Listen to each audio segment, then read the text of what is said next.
Hey everybody, this is Marley K. Hope everybody's doing well, staying warm, staying healthy, continuing to prepare for whatever this system has in store for us. Lord knows it's so much. But I wanted to talk to my followers today about the anti-Semitism labels that are being thrown around, you know, just like all willy-nilly, specifically targeting Black men.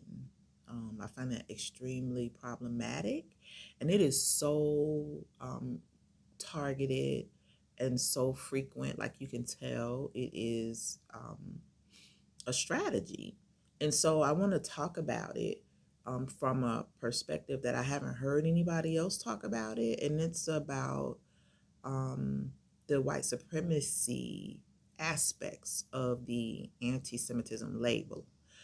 Um, I wrote a piece that should be coming out on 6zeros.net pretty soon, but it's about the white fragility and the white supremacy in the Jewish community's allegations regarding just whatever anybody says and they consider anti-Semitic. That is peak white supremacy. You know, you get to make up the rules as you go. You get to make up the definitions of what it is and what it is not. You get to decide who is and who is not anti Semitic. And um, you have the power and the privilege of using whatever tools are at your disposal to devour and destroy, or at least try to destroy, whoever is seen as the target for, whatever particular week or whatever particular season. Um, you know, we cannot overlook the fact that the Jewish community runs a number of the media publications, um, the magazines, the mainstream media resources, the tabloids, even social media. A lot of the platforms that we use and we get our info from that plugs or pushes stuff, into the algorithms for us to get and make news comes from them. So, this targeted, constant bombardment of these labels, pictures, um, vilifying Black men or Black people, and the rallying of white Jewish people to help tear down one person. That is absurd. That is white supremacy in a nutshell. It's beyond um, a religious group saying, oh, we're standing up for something. Like if you ask them like what was anti-Semitic about whatever they're complaining about, they don't even have a good definition, because the definition changes. It varies from incident to incident. It's nothing consistent. And I'm bothered because when you look up the definition of white supremacy, their name or their group is always labeled with our group. It's Black and Jewish, Black and Jewish, Black and Jewish. Somehow they've managed to attach themselves to us. Um, it's a lot deeper than people really want to get into, and I don't necessarily want to get into it here because I don't feel like I'm the appropriate person to get into it, but it has a long historical um, uh, path that goes back, hundreds and thousands of years. So this hatred and this anger and this targeting is not accidental. It's not new. We're just really understanding it because we're having this awakening, and so we're having these conversations. But there's something to this, and it's not new. It's just we are awakening, so we are learning what is being done to us and what has been done to us in the past. So this, targeting is a part fear tactic, um, much like, white supremacy does, like white people do. As soon as you decide to mobilize, here comes, some white people infiltrating your movements. If you get too powerful, is silencing you. If you get too big for your britches, they find a way to knock you down, or you know insert somebody into the mix that can sully your good reputation. So we are really dealing with a lot of enemies, I guess we can say, on the outside and on the inside, um, among our collective. And I'm very disappointed that more Black people cannot see the white supremacy within the Jewish community, and how they can be oppressed in one instance, which I'm still um, confused as to how they get to um, be labeled as oppressed when they have control and power and wealth that we in our collective do not have. We don't have a Black political lobbying group. We don't have, Black Americans don't have a country. They have Israel. They lobby for Israel. They lobby for their own people here. We don't have that. There is no way anybody white is going to let us have anything to do with defining anything in a legal dictionary, U.S. code. We can't do anything with the Oxford Dictionary, any English dictionary. Like those are things that they control. So they get to control who is labeled as or which groups of people are considered victims of white supremacy, and they also get to determine the definitions. If you look at the ADL's definition, Merriam-Webster, um, even Oxford, if you just do a Google search, none of those definitions really address power. They address who can be a victim of white supremacy, but most times it is always based or rooted in feelings or beliefs. So you can believe you're not a white supremacist and engage in white supremacist tendencies, and it's cool. Like, you're not a white supremacist. You can believe you're not doing harm to people because you're a part of an oppressed group, and still move in white supremacist ways, like the LA City Council did when they had the Hispanic members, blatantly talking about excluding Black people and redirecting resources, and going against, a white Hispanic person on the council because they had a Black child, and like that type of stuff. Like, I'm so tired of America just acting as if because people are not white that they can't be anti-Black. That is a problem that we all have, and I am really, really, really, really tired of it. I'm tired of us not being able to identify it um, and call it out. And I'm tired of other people who are supposed to be allies not calling it out. As far as I'm concerned, like, allies, I don't even know what that is anymore, because they just fall down on the job so much and are, just, I don't know. I don't even want to talk about it. I'm just focusing on Black people. As far as we are concerned, why is it that we cannot understand white supremacy? Um, it is created to oppress us, and it is not going to let us go. It is raising up the next group of people to help oppress us. And you see every group doing it. You see the Hispanics doing it. You see the Native Americans doing it. You see the Jewish people doing it now. Anybody that gets some power, even Black immigrants will come here and they'll be anti-Black too. They don't let people come here and gain power if they're not going to use that power to oppress and keep Black people at the bottom of the social hierarchy. So we have to start examining the white supremacy in everything. And for me, it is definitely examining the allegations of anti-Semitism, lobbied at Black people, in particular Black men.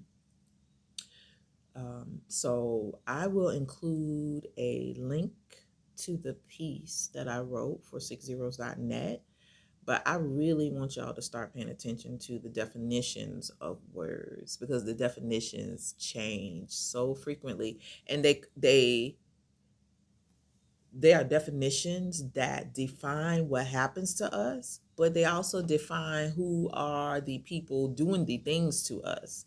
And, I kind of have a problem with Jewish people always lumped with Black people, when Jewish people can, if you have the power to pick up the phone or write an op-ed and get somebody, contracts canceled, and call somebody to not be a billionaire in 1 week. That's power Black people don't have on any day. There is no day we can do that. If you have the power to pick up the phone and call a commissioner, which, we don't have any Black commissioners. Just a reminder.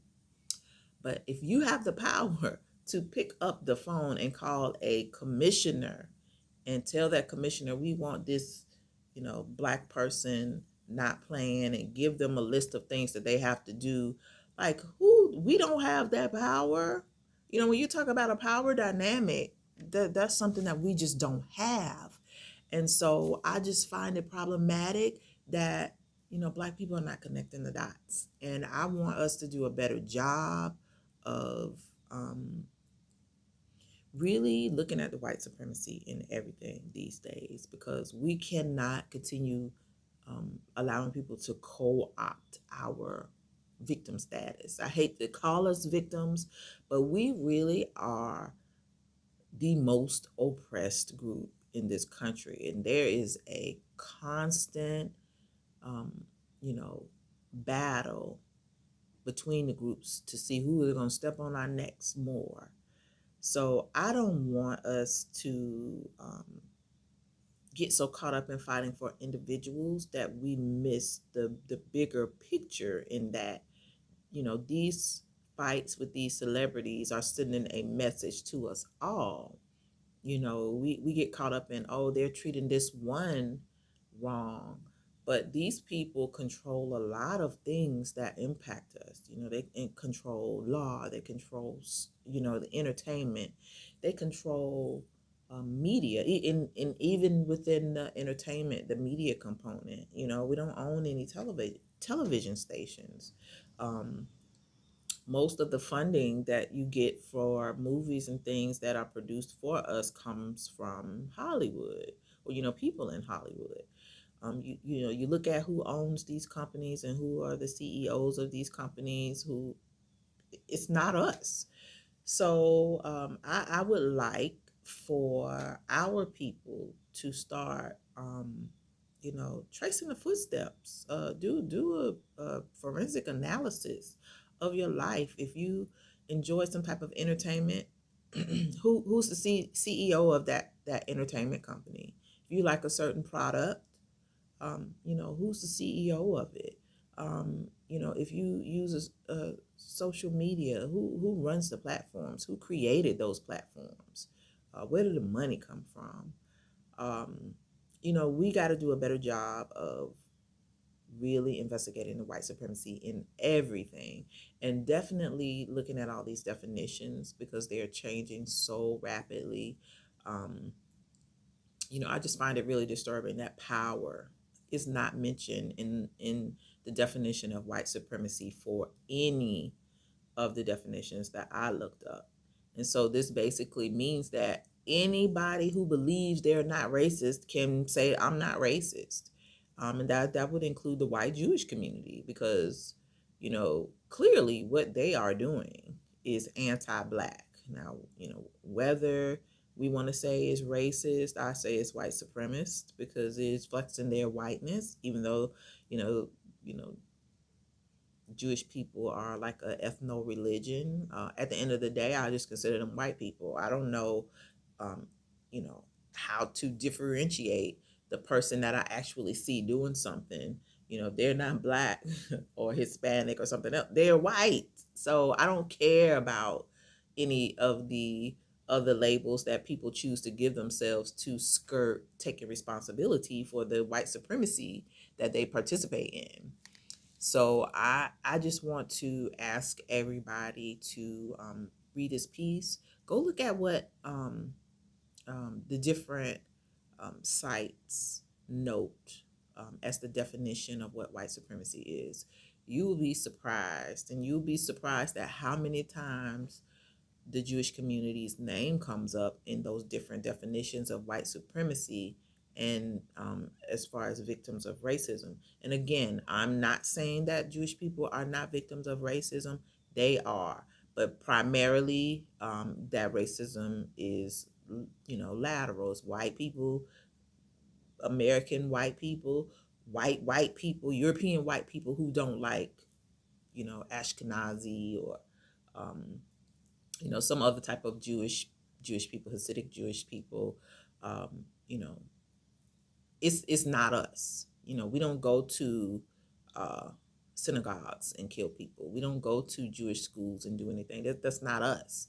So yes, while they are victims of racism and they are victims of white supremacy, they also get to act as oppressors. That's something that we cannot do because we don't have the skin complexion for the protection to do so.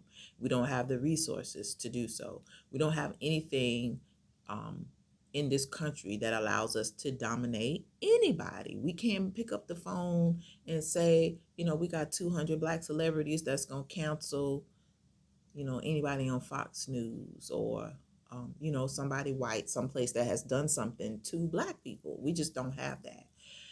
So, just don't get caught up in this labeling because labels are created by the people who control everything. And when we follow them up, we give them power. So what we have to do is start understanding the definitions, understanding the actions, and we have to define what is being done to us. Jewish people have defined what is being done to them. They say everything is anti-Semitic. They probably call this video anti-Semitic because, hey, I'm talking about Jewish people and not in a glowing way. It might get taken down. I don't know. But I want to talk about the white supremacy in the labeling of black people when it comes to the anti-Semitic trope that's being lobbied at us.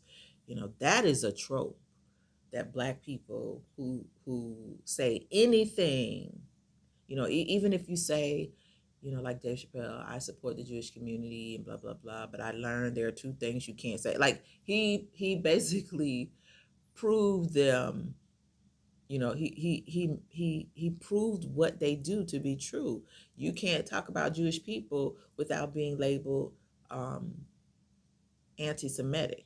You can't say anything. Even if you say, I learned that I can't say certain things about this group of people or I'll be in trouble.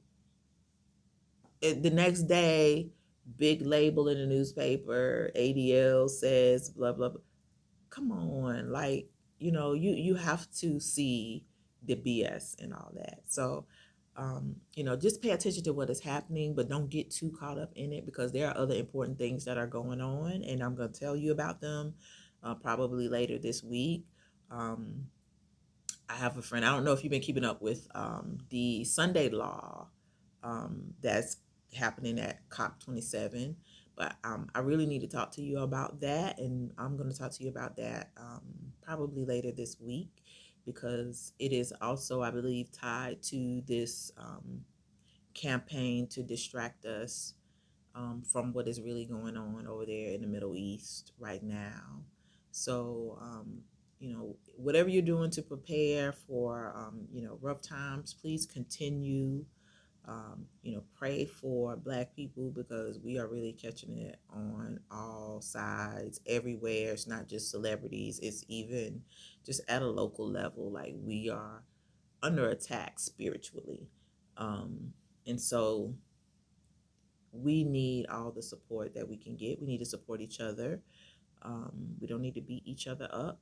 And I realize that all of us are not awakening at the same time, and all of us can't see the same thing. So I myself am having to ask for patience and to extend people grace, because we don't all wake up at the same pace.